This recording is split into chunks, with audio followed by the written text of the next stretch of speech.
Care over cure.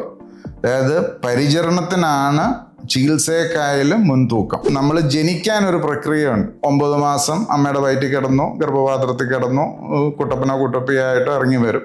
പക്ഷേ മരിക്കുക എന്ന് പറഞ്ഞാൽ എല്ലാവരും വ്യത്യസ്തമായ റൂട്ടുകൾ എടുക്കും. പ്രഷർ ഓൾറെഡി ലോ അതിൻ്റെ കൂടെ ഈ പ്രഷറിൻ്റെ മരുന്നും കൂടെ കഴിച്ചു കഴിയുമ്പോൾ പിന്നെയും താന്നു, പിന്നെ ഒട്ടും ആരോഗ്യമില്ല, എഴുന്നേക്കാൻ പോലും കട്ടിലേന്ന് വയ്യ, തളർച്ചയും ക്ഷീണവുമായിട്ട് അവർ വീടുകളിൽ കിടക്കുന്നു. വയസ്സായി കഴിഞ്ഞു കഴിഞ്ഞാൽ ഒരു കിടന്നു പോകുന്ന അവസ്ഥ ഉണ്ടാകല്ലേ എന്നാണ് ഒരാഗ്രഹം. അതേപോലെ തന്നെ മറ്റൊരാൾക്ക് ബുദ്ധിമുട്ടാകരുത് എന്നൊരാഗ്രഹമുണ്ട്. ഇങ്ങനെ ഒരു ആഗ്രഹമുള്ള ഞാൻ നാളെ എനിക്ക് മക്കളുണ്ടാവുന്നു, അല്ലെങ്കിൽ എനിക്ക് എൻ്റെ ബന്ധുക്കളുണ്ടാവുന്നു, ചിലപ്പോൾ എനിക്ക് ആ സാഹചര്യത്തിൽ തീരുമാനം എടുക്കാൻ പറ്റണമെന്നില്ല. എനിക്ക് എന്ത് ചെയ്യാൻ പറ്റും?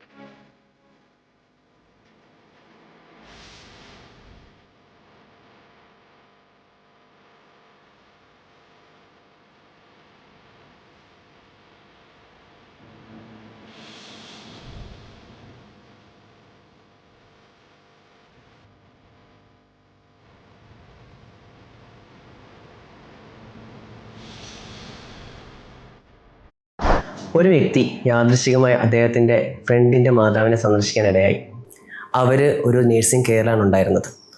ആ നേഴ്സിംഗ് കെയർ അത്ര കറക്റ്റായിട്ടുള്ള രീതിയിലായിരുന്നില്ല എന്ന് മാത്രമല്ല, അദ്ദേഹത്തിന് അവിടെ നിന്നും ഒരു ആശയം കൂടെ കിട്ടുകയായിരുന്നു. അതിൽ നിന്നും അദ്ദേഹം സിഗ്നേച്ചർ ഫൗണ്ടേഷൻ എന്നുള്ളൊരു സ്ഥാപനം സ്ഥാപിക്കുവാനും അതിൻ്റെ 10ാം വർഷത്തിൽ നിന്ന് എത്തി നിൽക്കുവാനും ഉണ്ടായ ഒരു കാരണം അന്ന് കണ്ട ആ മാതാവിൻ്റെ അവസ്ഥയാണ്.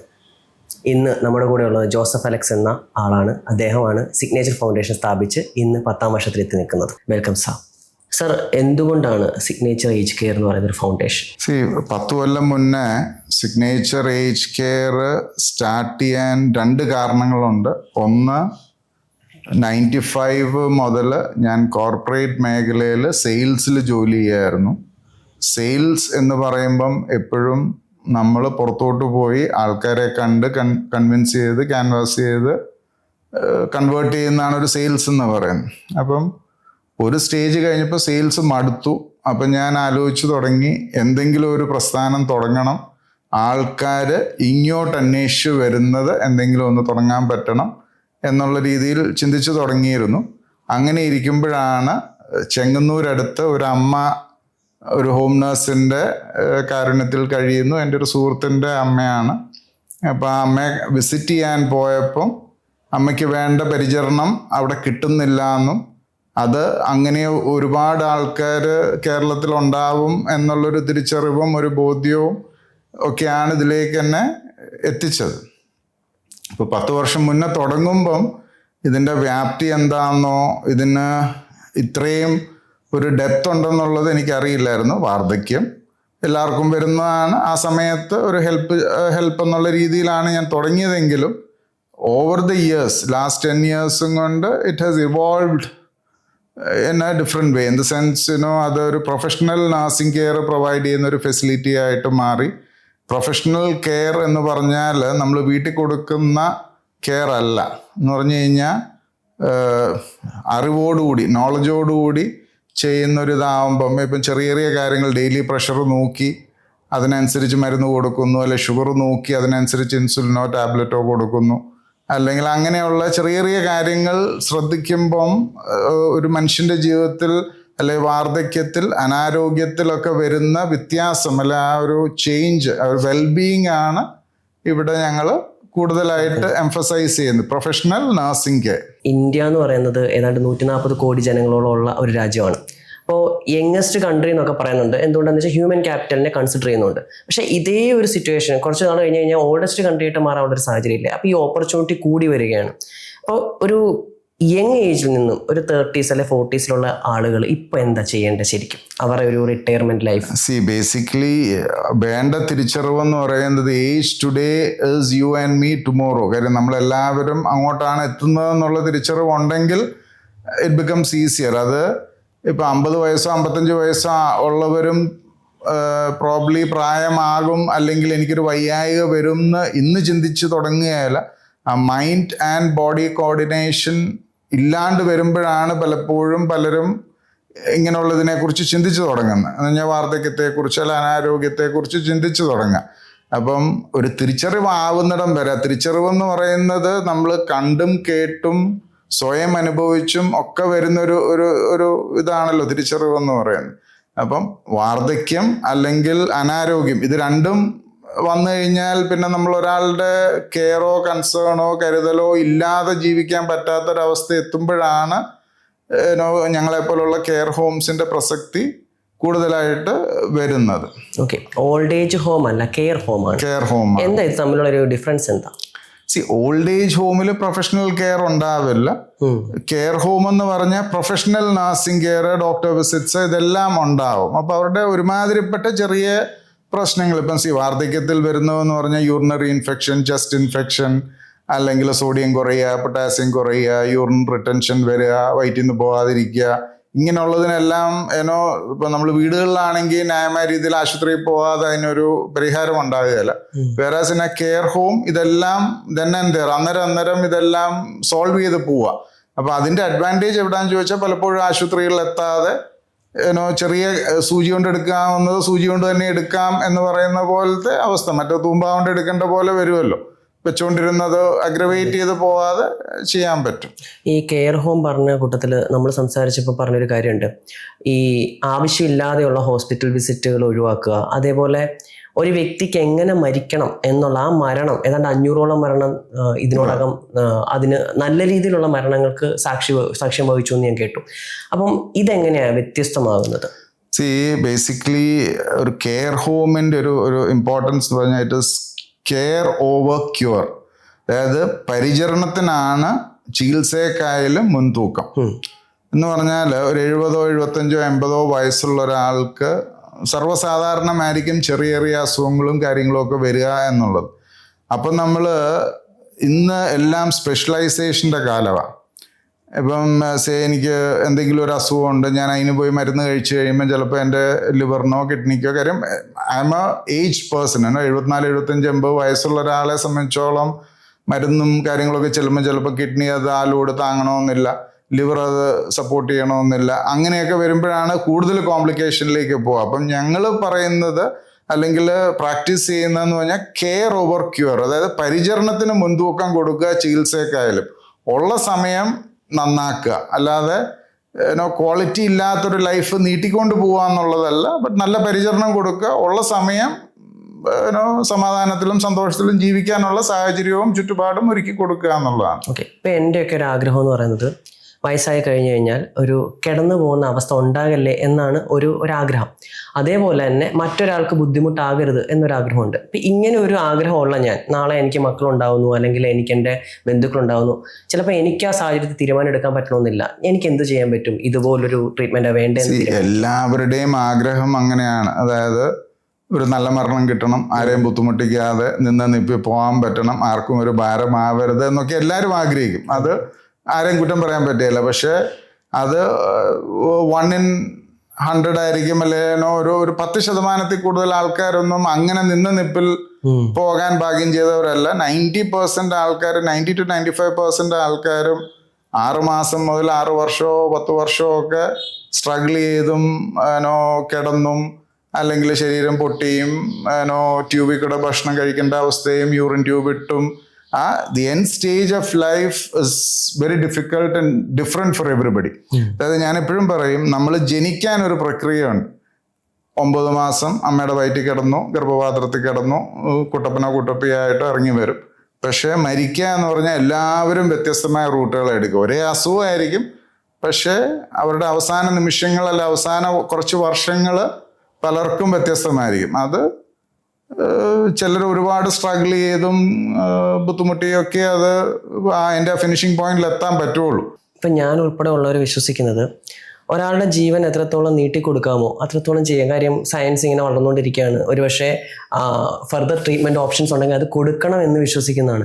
ഇപ്പോൾ സാറ് പറയുന്ന അനുസരിച്ചിട്ട് മരണം കുറച്ചുകൂടെ സ്വാഭാവികമാക്കുക, അല്ലെങ്കിൽ നേരത്തെയാക്കുക എന്നൊക്കെ പറയുന്ന ഐഡിയയിലേക്ക് പോകുന്ന പോലെ അങ്ങനെയല്ല. ട്രീറ്റ്മെൻറ്റ് കൊടുക്കണ്ടെന്ന് നമ്മൾ പറയുന്നില്ല. ട്രീറ്റ്മെൻറ്റ് ഡെഫിനറ്റ്ലി കൊടുക്കണം. പക്ഷേ care is more important than cure എന്ന് പറഞ്ഞാൽ എല്ലാ രോഗവും നമുക്ക് ചികിത്സിച്ച് ഭേദമാക്കായിരുന്നെങ്കിൽ ആരും മരിക്കുകയല്ലോ. അതെ, നമ്മൾ നീട്ടിക്കൊടുക്കുന്നത് നമ്മുടെ നമുക്ക് വേണ്ടപ്പെട്ടവരുടെ ദുരിതവും കഷ്ടപ്പാടും വേദനയും ആണെന്നുണ്ടെങ്കിൽ പിന്നെ അത് നമ്മൾ മരുന്നേൽ നീട്ടുന്നതിൽ കാര്യമില്ല. അതിന് നല്ലൊരു മരണം ഒരുക്കി കൊടുക്കുക എന്ന് പറഞ്ഞാൽ വേദനയില്ലാതെ, ഡിഗ്നിറ്റിയോടുകൂടി പരിചരിച്ച് വേണ്ടത് എമ്പതിയോടുകൂടി, എമ്പതി എന്ന് പറഞ്ഞാൽ ആളുടെ കണ്ണുകളിലൂടെ കണ്ട് എന്താണെന്ന് ആവശ്യങ്ങൾ മനസ്സിലാക്കി നിറവേറ്റി കൊടുക്കുക.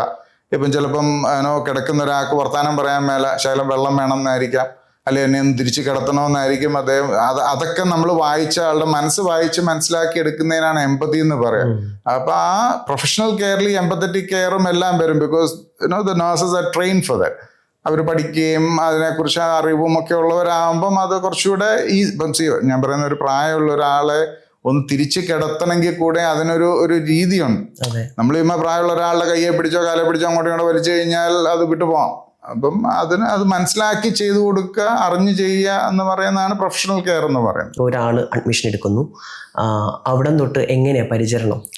കംപ്ലീറ്റ് ഒരു റെസിഡന്റ് ഞങ്ങളുടെ കെയർ ഹോമിൽ വന്നു കഴിഞ്ഞാൽ പിന്നെ അവിടെ നിന്നുള്ള കംപ്ലീറ്റ് അവരുടെ റെസ്പോൺസിബിലിറ്റി ഞങ്ങളുടേത്. അതായത് കുളിപ്പിക്കുക, കഴിയിക്കുക, ഫീഡ് ചെയ്യിക്കുക, അല്ലെ സമയത്തിന് മരുന്ന് കൊടുക്കുക, വേണ്ടത് എന്താന്നുള്ളത് മനസ്സിലാക്കി കൊടുക്കുക. ഇനി ഞങ്ങളുടെ ഫെസിലിറ്റിയിൽ ടേക്ക് കെയർ ചെയ്യാൻ പറ്റാത്ത റിക്വയർമെന്റ്സ് ആണെങ്കിൽ ഹോസ്പിറ്റലിൽ കൊണ്ടുപോയി കാണിക്കുക. ഇപ്പൊ കഴിയുന്നതും നമ്മൾ പുറത്ത് കൺസൾട്ടേഷൻ കൊടുത്താലും കെയറും ബാക്കിയുള്ളതും ഞങ്ങളുടെ ഫെസിലിറ്റിയിൽ തന്നെ പ്രൊവൈഡ് ചെയ്യും. അപ്പം it is basically to do with empathetic professional care എന്ന് പറഞ്ഞാൽ അവരെ മനസ്സിലാക്കി ചെയ്തു കൊടുക്കുക, വേണ്ടത് ചെയ്തു കൊടുക്കുക, ഡിഗ്നിറ്റിയോട് നോക്കുക, റെസ്പെക്ട് ചെയ്യുക, ഈ പറഞ്ഞ പോലെ അൺകണ്ടീഷണൽ ലവ്. ബിക്കോസ് ഞാൻ എപ്പോഴും പറയുന്ന ഒരു കാര്യം, പ്രായമായി കഴിഞ്ഞാൽ മോർ ദാൻ മെഡിസിൻസ്, കുറെ മരുന്ന് കൊടുക്കുക അല്ലെങ്കിൽ കുറെ ആൾക്കാരെ ചുറ്റിനും നിർത്തുന്നതിനേക്കാളും what really works is love, care, compassion, empathy, personal touch. അങ്ങനെയുള്ള ചെറിയ ചെറിയ കാര്യങ്ങളാണ് ഓൾഡ് ഏജിൽ ഇതായിട്ട് നിൽക്കുക. അവരെ കൂടുതൽ സാറ്റിസ്ഫൈ ആക്കാൻ പറ്റുന്ന കാര്യങ്ങൾ. നല്ല ആഹാരം കൊടുക്കുക. ഇപ്പോൾ പലപ്പോഴും പല വീടുകളിലും പ്രായമായി അതുകൊണ്ട് കഞ്ഞി അടിച്ചു കൊടുക്കുന്ന, അല്ലെങ്കിൽ ചിലപ്പോൾ പച്ചക്കറിയും കൂടി ഇട്ട് അടിച്ചു കൊടുത്താൽ മതി. പക്ഷെ ആ അപ്പനെ സംബന്ധിച്ചോളം നല്ല ആഹാരം കഴിക്കാൻ ഒരുപാട് ആഗ്രഹവും കൊതിയും കാണും. ബട്ട് നമ്മൾ പലപ്പോഴും അത് കൊടുക്കുകയല്ലോ. ഇവിടെ എന്ന് പറഞ്ഞാൽ ആഹാരം നല്ല സദ്യയും നല്ല ഹെവി ആയിട്ടുള്ള മീൽ തന്നെ എല്ലാവരും കഴിക്കുന്നുണ്ട്. Because they all enjoy it. ഇതൊരു പെയ്ഡ് സർവീസ് ആണല്ലോ. അതേപോലെ തന്നെ ഇപ്പം ഒരു മാതാപിതാക്കളെ ഒരു സോഷ്യൽ സ്റ്റിഗ്മയൊക്കെ വെച്ചിട്ടാണെങ്കിൽ ഇതുപോലൊരു സ്ഥാപനത്തിലേക്ക് ആക്കുക എന്ന് പറയുന്നത് പലരെ സംബന്ധിച്ചിട്ടും മടിയുള്ളൊരു കാര്യമാണ്. സോഷ്യൽ സ്റ്റിഗ്മ എന്ന് പറഞ്ഞാൽ പണ്ടൊരു ചൊല്ലുണ്ട്, ആരാൻ്റെ അമ്മയ്ക്ക് ഭ്രാന്ത് പിടിച്ചാൽ കാണാൻ നല്ല ചേലെന്ന്. മാറി നിന്ന് അഭിപ്രായം പറയുന്നവർ ഒരുപാട് പേര് കാണും. പക്ഷെ സ്വന്തം കാര്യം വരുമ്പോഴത്തേന് ഇന്ന് എല്ലാ വീടുകളിലും 1-2 മക്കളേ ഉള്ളൂ. ഒരാൾ ഒന്നിനേക്കാളും മെച്ചമാണ്. അവർ വിദേശത്ത് ജോലിയെല്ലാം നല്ല ജോലിയായിട്ട് നിൽക്കുന്നു. പണ്ട് കാലത്ത് നമുക്ക് പറമ്പോ എസ്റ്റേറ്റോ തോട്ടോ ഒക്കെ കാണിച്ച് മക്കളെ പിടിച്ചു നിർത്തായിരുന്നു. ഇന്നത്തെ കാലത്ത് the world has become very small, everybody is competitive, നല്ല ഉദ്യോഗം, അങ്ങനെ എല്ലാവരും പുറത്ത് പറന്ന് നടക്കാൻ ആഗ്രഹിക്കുമ്പോൾ നമ്മൾ മക്കളെ എന്നെ നോക്കണമെന്ന് പറഞ്ഞ് നിർത്തുന്നതിലൊന്നും കാര്യമില്ല. പിന്നെ ഇന്നത്തെ ജനറേഷൻ്റെ മൈൻഡ് സെറ്റും മാറി. ഞാൻ പറയുമ്പോൾ ഒരു 85 വയസ്സ് അതിന് മുകളിലോട്ട് people above the age of 85 ഇന്നും മക്കൾ തന്നെ നോക്കണം എന്നാഗ്രഹിക്കുന്ന മാതാപിതാക്കളുണ്ട്. പക്ഷെ ഒരു 75 വയസ്സ് അതിന് താഴോട്ടൊക്കെയുള്ള ആൾക്കാരെന്ന് പറഞ്ഞാൽ they have seen the world. അവർ ഒത്തിരി ട്രാവൽ ചെയ്തിട്ടുണ്ട്, ലോകപരിചയമുണ്ട്, ഫിനാൻഷ്യൽ ഇൻഡിപെൻഡൻസും സെക്യൂരിറ്റിയും ഉണ്ട്. അപ്പോൾ ആ സ്റ്റേജിലൊക്കെ എത്തിയവരൊന്നും ഇനി മക്കള് എന്നെ നോക്കണമെന്ന് പ്രതീക്ഷിക്കുന്നുമില്ല. മക്കളുടെ വഴിയിൽ അവർ വരാനും ആഗ്രഹിക്കുന്നില്ല. കാര്യം ഇപ്പൊ എൻ്റെ മകൻ എന്നെ നോക്കണമെന്ന് പറഞ്ഞ് ഞാൻ ആഗ്രഹിച്ചിരുന്ന അവൻ്റെ കരിയർ വെറുതെ കളയണ്ട. സോ മൈറ്റ് ആസ് വെൽ ഞാൻ എൻ്റെ കാര്യങ്ങൾ നോക്കി മുന്നോട്ട് പോവുക.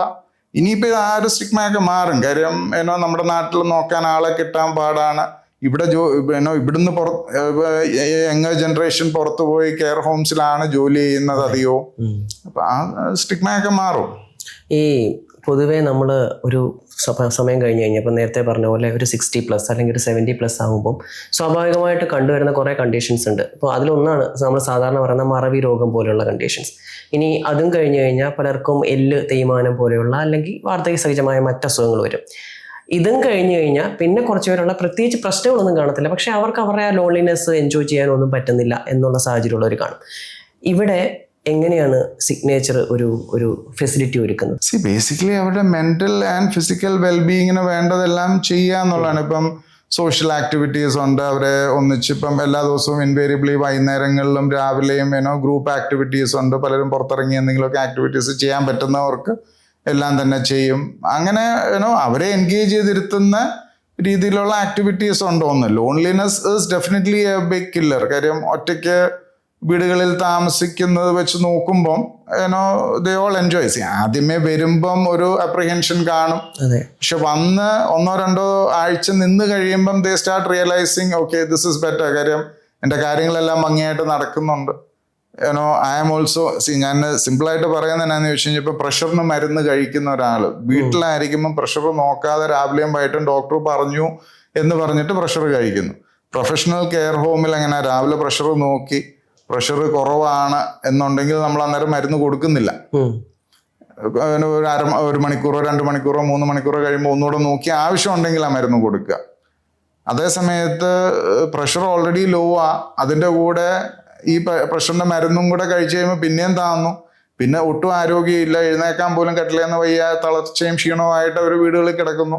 ഇവിടെ വന്നു കഴിയുമ്പോഴത്തേന് ഈ പറയുന്ന പോലെ പ്രഷർ നോക്കിയിട്ട് കൊടുക്കുമ്പോൾ ദേ ബിക്കം മോർ എനർജറ്റിക്, ആക്റ്റീവ്. അങ്ങനെയുള്ള പ്രൊഫഷണൽ കെയറിന്റെ വ്യത്യാസം ഡെഫിനറ്റ്ലി ഇറ്റ് ഈസ് വിസിബിൾ. കാര്യം വീട്ടുകാർ വരുമ്പോൾ തന്നെ അത് കണ്ടേച്ച് പറയും പിന്നെ ഭയങ്കര വ്യത്യാസമുണ്ടല്ലോ, അമ്മയ്ക്ക് നല്ല വ്യത്യാസമുണ്ടെന്നും ഹാപ്പി ആയിട്ട് പറയാൻ ഒരു പ്രധാന കാരണം പ്രൊഫഷണൽ കെയർ എന്ന് പറയുന്നത്. ഒരു കമ്മ്യൂണിറ്റിയിലാണല്ലോ ഒരു ഏതാണ്ട് 80 പേര് 70 പേരോളം ഉള്ള ഓരോ യൂണിറ്റിലും ജീവിക്കുമ്പോൾ അതിൻ്റെതായ വ്യത്യാസം വരും. ഈ 3 സെന്ററിലും ഞാൻ കണ്ട ഒരു കാര്യം എന്ന് പറയുന്നത്, ഞാൻ സാറിനോട് നേരിട്ട് പറഞ്ഞില്ല, എല്ലാവരുടെയും പേര് സാറിനറിയാം. അപ്പൊ അത്രയും പേഴ്സണലൈസ്ഡ് കെയർ കിട്ടുന്ന സിറ്റുവേഷൻ എനിക്ക് തന്നെ അത് കാണാൻ പറ്റി. അപ്പൊ ഇത്രയും ഇമോഷണലി കൂടെ അറ്റാച്ച്ഡ് ആയിരിക്കത്തില്ലേ ഇവരോട്? തീർച്ചയായിട്ടും. പിന്നെ എന്നെ ഒരു ദിവസം കണ്ടില്ല, അല്ലെ ഞങ്ങളെ ഒരു ദിവസം കണ്ടില്ലെങ്കിൽ പോലും തിരക്കുന്ന എല്ലാരും തന്നെ ചോദിക്കുമല്ലോ. വൈകിയാ പോലും ചോദിക്കും എന്തേ വൈകിയേ. അത്രയും ആത്മബന്ധം ഉണ്ടാവും. കാര്യം blood is thicker than water എന്നൊക്കെ ചുമ്മാ വെറുമ്പാക്കം കൊണ്ട് പറയാന്നുള്ളതേ ഉള്ളൂ. കാര്യം അവരിൽ നിന്ന് കിട്ടുന്ന സ്നേഹം അൺകണ്ടീഷണൽ ലവ് എന്ന് പറഞ്ഞാൽ അത് വീട്ടിൽ കിട്ടുന്നതിനേക്കാളും 10 മടങ്ങ് പ്യൂറും ജെന്യുവനും. കാര്യം ഒന്നും പ്രതീക്ഷിക്കാതെ തിരിച്ച് അവര് സ്നേഹിക്കല്ലേ. അത് ദാറ്റ് ഇസ് ഒരു ഭയങ്കര ഒരു ഗ്രേറ്റ് ഫീലിംഗ് ആണ്. ഈ വിയോഗങ്ങളെയൊക്കെ എങ്ങനെയാ ഡീൽ ചെയ്യാ? വിയോഗം വേദനയാണോ എന്ന് ചോദിച്ചു കഴിഞ്ഞാൽ വേദനയാണ്. ബട്ട് ഞങ്ങളെ സംബന്ധിച്ചോളം it's A celebration also. I keep saying that. കാര്യം ഒരു മനുഷ്യന്റെ ഒരു ദുരിതം അവിടെ തീരുകയാണ്. കാര്യം ഞങ്ങൾ പരിചരിക്കുന്ന അല്ലെ ഞങ്ങളുടെ ഫെസിലിറ്റിയിൽ വന്ന് താമസിക്കുന്നവരെന്ന് പറഞ്ഞാൽ എല്ലാവരും ഹെൽപ്പും സപ്പോർട്ടും വേണ്ടവരാണ്. ജീവിച്ച് അതിൻ്റെ ആ ഒരു പരമോന്നതയിലെത്തി ശരീരം ജീർണിച്ചു തുടങ്ങിയ അവസ്ഥയിൽ എത്തിയവരല്ലേ. അപ്പം അതതിൻ്റെതായ ഇതിലങ്ങ് പോവും. പ്രോബ്ലി എല്ലാവർക്കും ചെയ്യാൻ പറ്റിയല്ല. കാര്യം മരണങ്ങൾ കണ്ടു നിൽക്കാനും അത് ഹാൻഡിൽ ചെയ്യാനും ഒന്നും അത്ര എളുപ്പമല്ല. But for us it is a way of life. I മാറി. ഒരു ഡെയിലി റൊട്ടീൻ എങ്ങനെയാ?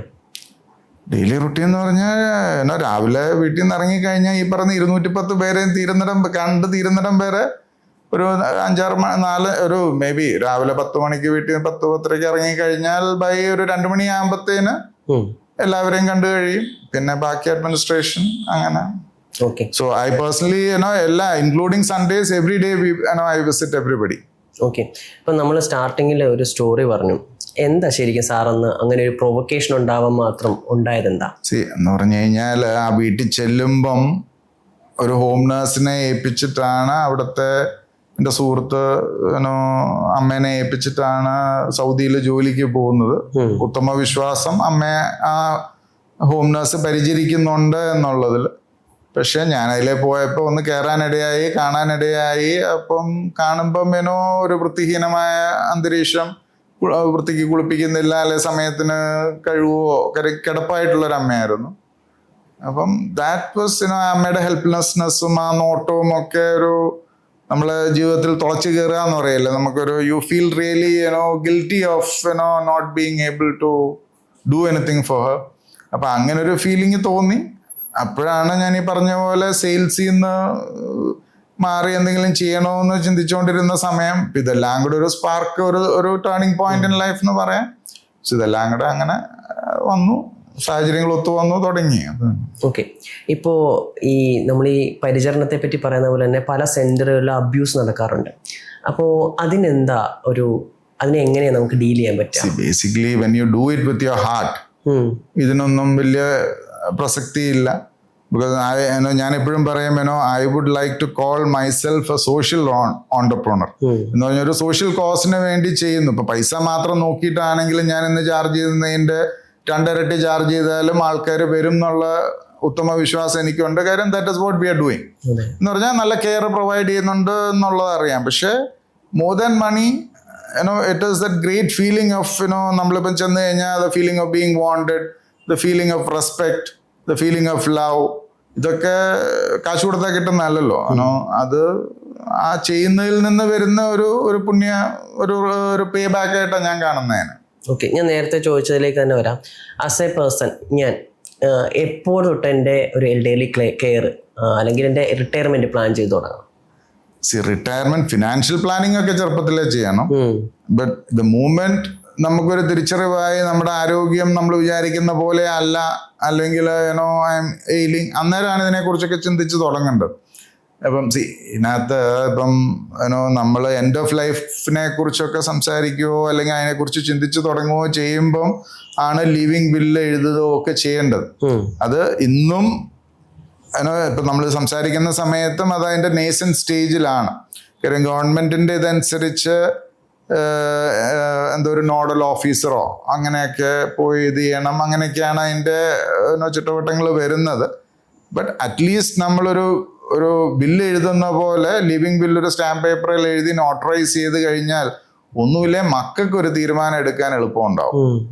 എന്ന് പറഞ്ഞാൽ സേ ഫോർ എക്സാമ്പിൾ ഇപ്പം ഞാനൊരു ലിവിങ് ബില്ല് എഴുതുക, 80 വയസ്സിന് ശേഷം എനിക്ക് ക്യാൻസർ വന്നാൽ കീമോതെറാപ്പി വേണ്ട, അല്ലെ റേഡിയേഷൻ വേണ്ട, ഐ ലീഡ് മൈ ലൈഫ്, ഇനിയുള്ള സമയം ഞാൻ സമാധാനത്തോടെ ജീവിച്ചോട്ടെ എന്ന് എഴുതി വെച്ച് കഴിഞ്ഞാൽ ഓക്കെ, എനിക്ക് 80-ാം വയസ്സിൽ മറവിയോ അല്ലെങ്കിൽ എനിക്കൊരു തീരുമാനം എനിക്ക് തന്നെ എടുക്കാൻ പറ്റാത്തൊരവസ്ഥ എത്തിക്കഴിഞ്ഞാൽ അറ്റ്ലീസ്റ്റ് എൻ്റെ വീട്ടുകാർക്ക് ഒരു തീരുമാനം എടുക്കാൻ എളുപ്പമുണ്ടാവും. പക്ഷേ ഈ ലിവിങ് ബില്ലൊക്കെ അതിൻ്റെ പൂർണ്ണതയിൽ, അതായത് നമ്മൾ എഴുതി അത് ഉത്തമ വിശ്വാസത്തിൽ അതാവണമെങ്കിൽ പ്രോബബ്ലി മെഡിക്കൽ ഓർ പാരാമെഡിക്കൽ ടീമിൻ്റെയും കൂടെ സപ്പോർട്ട് ഉണ്ടെങ്കിൽ അതിൻ്റെ എക്സിക്യൂഷനൊക്കെ ഫ്ലോലെസ് ആവുകയുള്ളൂ.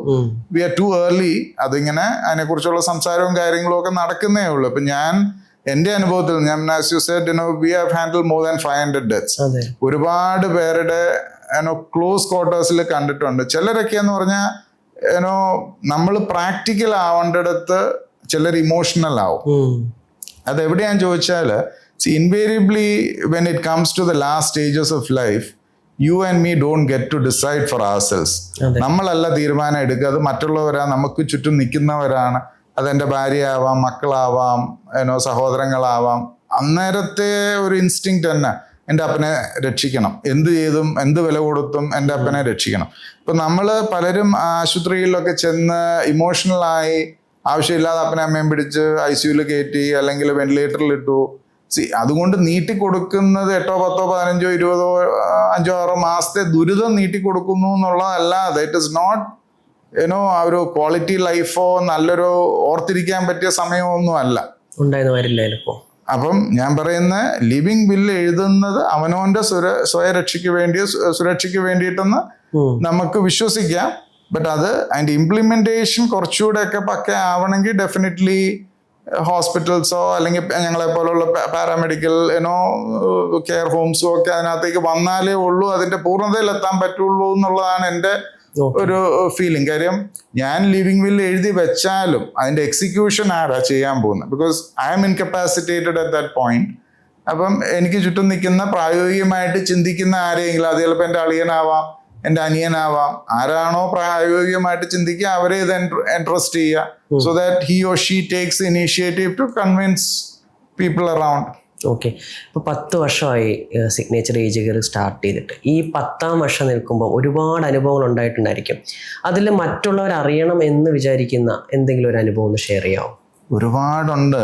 എന്ന് പറഞ്ഞു കഴിഞ്ഞാൽ ഞാൻ മുമ്പ് പറഞ്ഞ പോലെ, ഒന്ന് സ്വന്തം അപ്പൻ്റെ അമ്മയുടെയും കാര്യം വരുമ്പം സ്നേഹിക്കാനുള്ള സ്നേഹം മുഴുവൻ ജീവിച്ചിരിക്കുമ്പം നല്ല പ്രായത്തിൽ കൊടുക്കുക.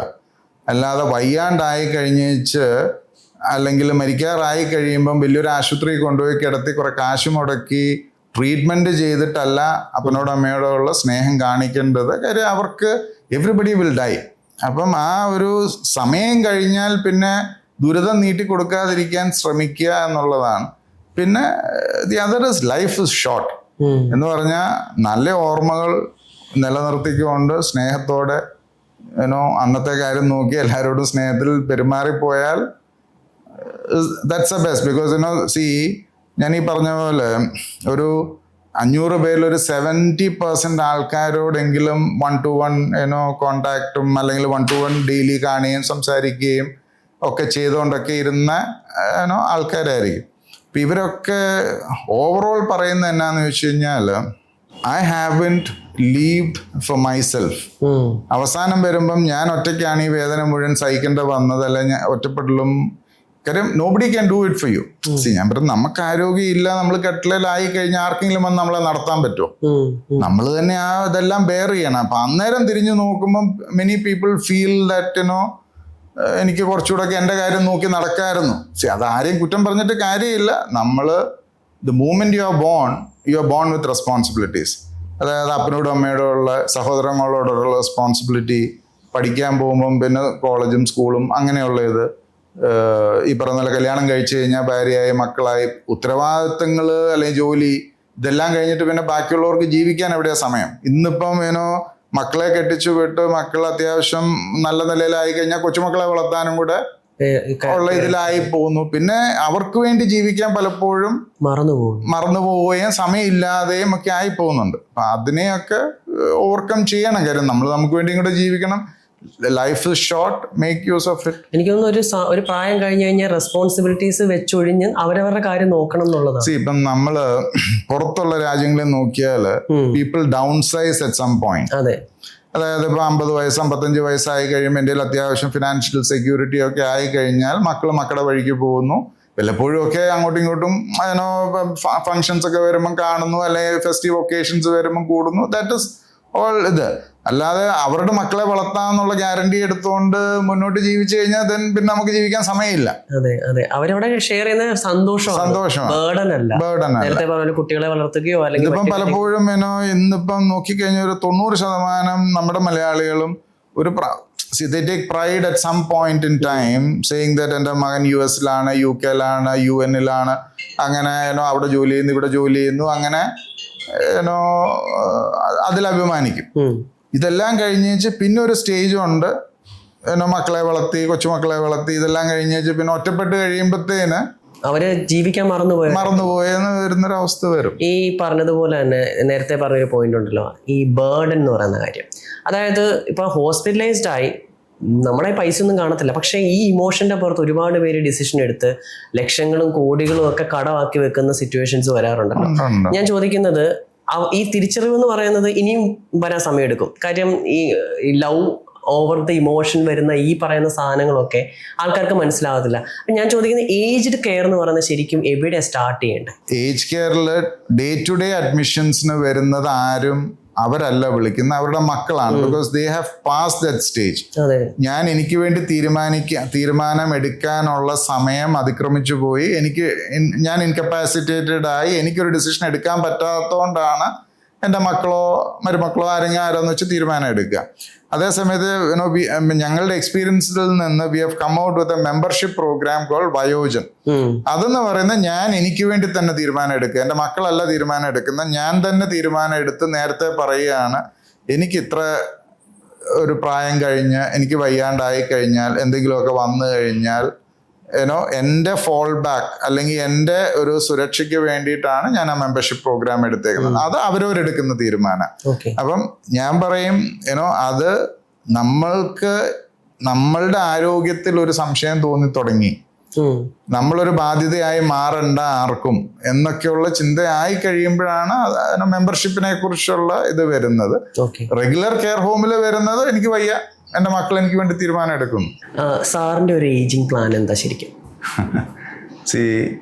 എല്ലാരെ പോലെ നമ്മളെല്ലാം മനുഷ്യരുടെ ഒരു ഇതെന്ന് പറഞ്ഞാൽ ശുഭാപ്തി വിശ്വാസത്തിലാണ് നമ്മളെല്ലാം പോവുക. എനിക്കൊന്നും സംഭവിക്കുകയില്ല, ചുറ്റിനും നിൽക്കുന്നവർക്കേ സംഭവിക്കുകയുള്ളൂ എന്നുള്ളൊരു വിശ്വാസമാണല്ലോ. ഇപ്പം പത്രത്തിൽ നമ്മൾ ബൈക്കിടിച്ചു മരിച്ചു, കാറിടിച്ചു മരിച്ചു എന്ന് വായിക്കുമ്പോഴും ആ സ്ഥാനത്ത് എൻ്റെ ഫോട്ടോ വരാം. പക്ഷെ നമ്മൾ എപ്പോഴും പ്രതീക്ഷിക്കുന്നതും വിശ്വസിക്കുന്നതും തന്നെ നല്ല കാര്യങ്ങൾ സംഭവിക്കും, നമുക്ക് നല്ലതേ വരൂ എന്നുള്ള വിശ്വാസത്തിലാണ്. ആ ഒരു പ്രതീക്ഷയും പ്രത്യാശയാണ് എല്ലാവരെയും മുന്നോട്ട് നയിക്കുന്നത്. But as far as I am concerned, പണ്ടാരൻ്റെ ചോദിച്ച പോലെ ചായ കുടിക്കാൻ ചായക്കട തുടങ്ങേണ്ട ആവശ്യം ഉണ്ടായിരുന്നോ എന്ന് ചോദിക്കുന്ന പോലെ സിഗ്നേച്ചർ ഏജ് കെയർ തന്നെയാണ് എൻ്റെ ആശ്രയം. ഞാൻ എപ്പോഴും പറഞ്ഞേക്കുന്നത്, എനിക്ക് എന്തെങ്കിലും വയ്യാതെ വന്നാൽ ഞാൻ ചളിക്കവട്ടത്ത് ഏത് മുറി എന്നുള്ളത് തന്നെ പറഞ്ഞു വെച്ചിട്ടുണ്ട്. കാര്യം എനിക്ക് വാതിൽ കിടന്നാൽ വണ്ടികൾ വരുന്നതും പോകുന്നതും കാണാൻ പറ്റുന്ന പരുവത്തിൽ ഒരു മുറി എനിക്ക് മാറ്റി വെച്ചേക്കണമെന്ന് പറഞ്ഞിട്ടുണ്ട്. അത് you never know what is in store for you. കാര്യം എല്ലാവരും വ്യത്യസ്തമായ റൂട്ടേ എടുക്കുകയുള്ളൂ. സോ അത് നമുക്ക് ഇപ്പോഴേ ഒന്നും പറയാൻ പറ്റിയല്ല. വരുന്നിടത്ത് വെച്ച് കാണുക എന്നുള്ളതേ ഉള്ളൂ. 3 സെന്ററുകൾ ഉണ്ടല്ലോ. ഈ 3 സെന്റർ എന്ന് പറയുന്നത് സോളാണല്ലേ, ആത്മാവാണെന്ന് പറയാം. ഈ 3 സെന്ററിന്റെ ഒരു ഹിസ്റ്ററി പറയാവോ, എങ്ങനെയായിരുന്നു എന്നുള്ളത്? ആദ്യത്തെ യൂണിറ്റ് ചളിക്കവട്ടത്താണ്. അത് 2015 സ്റ്റാർട്ട് ചെയ്തതാണ്. അത് ഇന്ന് ഇപ്പം over A period of 10 years, ഒരു 2019 മുതലൊക്കെ അത് ഒരു ഹോസ്പൈസ് ആൻഡ് പാലിയേറ്റീവ് സെന്റർ മാത്രമായിട്ട് ആക്കി. രണ്ടാമത്തെ യൂണിറ്റ് 2019 സ്റ്റാർട്ട് ചെയ്ത്. അത് കാക്കനാട് കുന്നുംപുറത്ത് അസിസ്റ്റഡ് ലിവിങ്. അവിടെ എന്ന് പറഞ്ഞാൽ ഇപ്പം ആദ്യത്തെ യൂണിറ്റ് ഹോസ്പൈസ് സെന്ററിൽ കംപ്ലീറ്റ്ലി ബെഡ് റിഡൻ ആയിട്ടും എൻഡ് ഓഫ് ലൈഫ് കെയർ വേണ്ട സ്റ്റേജിലുള്ള ആൾക്കാരാണ്. അസിസ്റ്റഡ് ലിവിങ് എന്ന് പറഞ്ഞാൽ അവർ ഓർമ്മയൊക്കെ കുഴപ്പമില്ല, പക്ഷെ ദേ വുഡ് നീഡ് ഹെൽപ്പ്, അല്ലെങ്കിൽ അറ്റ്ലീസ്റ്റ് സൂപ്പർവിഷൻ എങ്കിലും. അവർ തിരിച്ചു വന്ന് മുറി കയറിയോ അല്ല നടക്കുന്നുണ്ടോ അല്ലെ കുളിക്കുന്നുണ്ടോ അങ്ങനെയൊക്കെ നമ്മൾ അല്ലെ മരുന്ന് കഴിക്കുന്നുണ്ടോ എന്നൊക്കെ നമ്മൾ ശ്രദ്ധിക്കണം. But they would need help. Third unit was started in 2024. അത് ഡിമെൻഷ്യ, അൾഷേമേഴ്സ് അങ്ങനെയൊക്കെയുള്ള മറവി രോഗം ഒത്തിരി റാമ്പൻ്റ് ആവും. ഒത്തിരി പേർക്ക് ഇപ്പം ഡിമെൻഷ്യ വരുന്നുണ്ട്. അപ്പം ഇപ്പം വീട്ടിൽ നിന്ന് പുറത്തിറങ്ങിപ്പോയാൽ ചിലപ്പം തിരിച്ച് വീട്ടിലേക്ക് വരാൻ വഴി അറിയുകയില്ല, അല്ല അവരെ തന്നെ മറന്നുപോയി.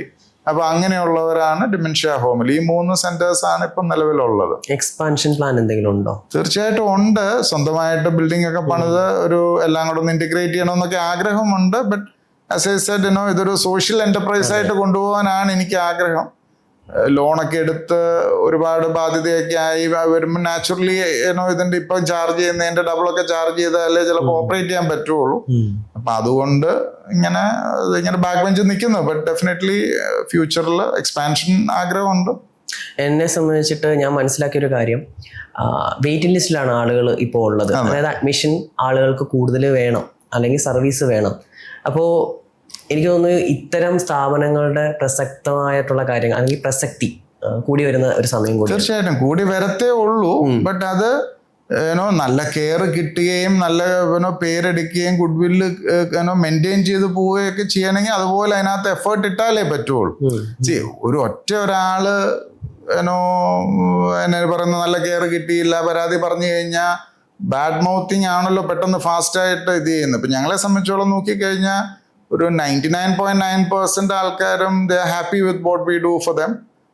അവർ വാല്യൂ ചെയ്യുന്നുണ്ട് ഞങ്ങൾ ചെയ്യുന്ന ആ ബോധ്യം നമുക്കുണ്ട്. കാര്യം അത്രയും we do it with a heart and soul.